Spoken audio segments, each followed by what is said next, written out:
6e journée de départemental 2, la réserve de la JOC accueille Blanzy. Pour cette occasion, Saïd Baman a concocté un CAC 2-3-1 avec une équipe fortement remaniée. Pour Blanzy, c'est une équipe extrêmement jeune, de 20 ans de moyenne d'âge environ. Seuls Charles et Sophie font augmenter la moyenne d'âge.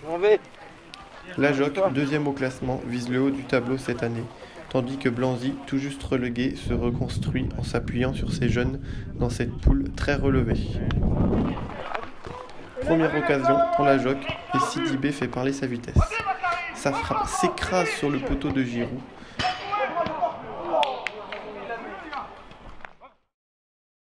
Grenot ensuite ne pourra reprendre la balle.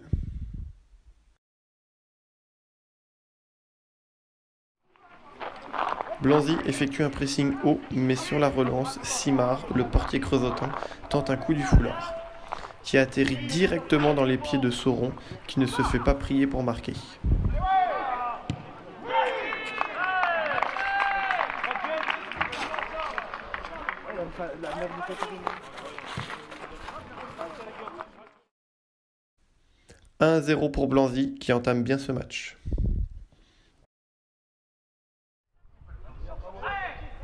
Coup franc dangereux pour le Creusot et Ray écarte le danger en corner. Il était à 2 doigts de tromper son propre gardien. La JOC pousse et Grenot effectue un bon travail sur le côté droit. Maziz tentera ensuite une frappe à ras de terre qui passe à quelques centimètres des cages de Giroud.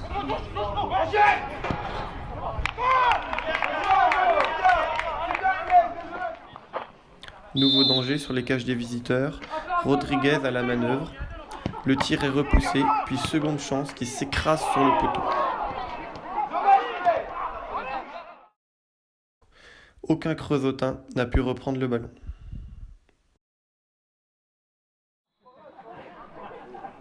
Cette fois-ci, c'est au tour de l'expérimenté Perret de tenter sa chance, et cela ne passe pas très loin. Blanzy a laissé passer l'orage et se sent mieux ensuite dans cette première mi-temps.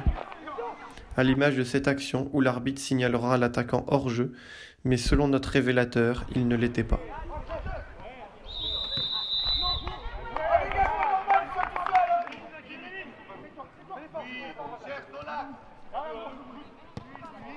Nouvelle action dangereuse pour Blanzy.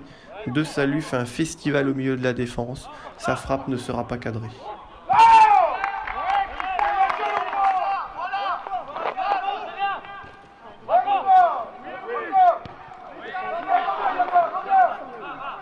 La jeunesse de Blanzy est à l'œuvre sur cette action. Sauron s'infiltre et centre en retrait pour De Salut.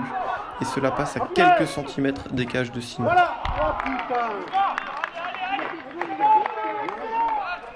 De Salut lance le jeune Mahulu et l'arbitre le signalera hors jeu. Mais selon notre révélateur, cela ne se joue pas à grand chose.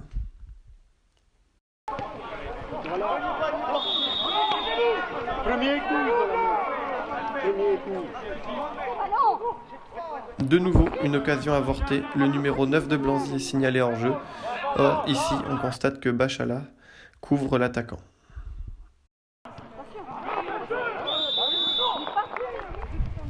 En toute fin de première période, la JOC plaça une tête qui mettra un dernier danger sur les cages de Giroud.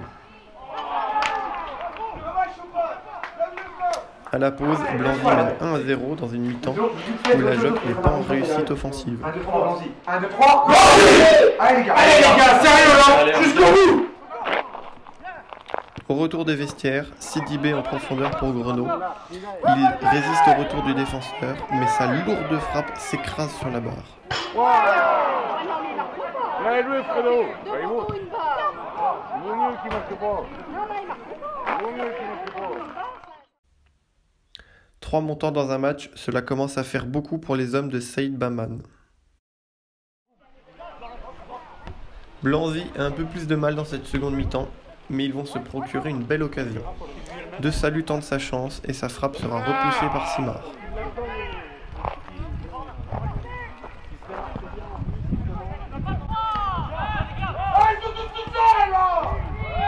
Suivez donc les balles, les bleus. Puis ensuite, c'est à De Villard de s'essayer à l'entrée de la surface, mais sa frappe sera trop dévissée.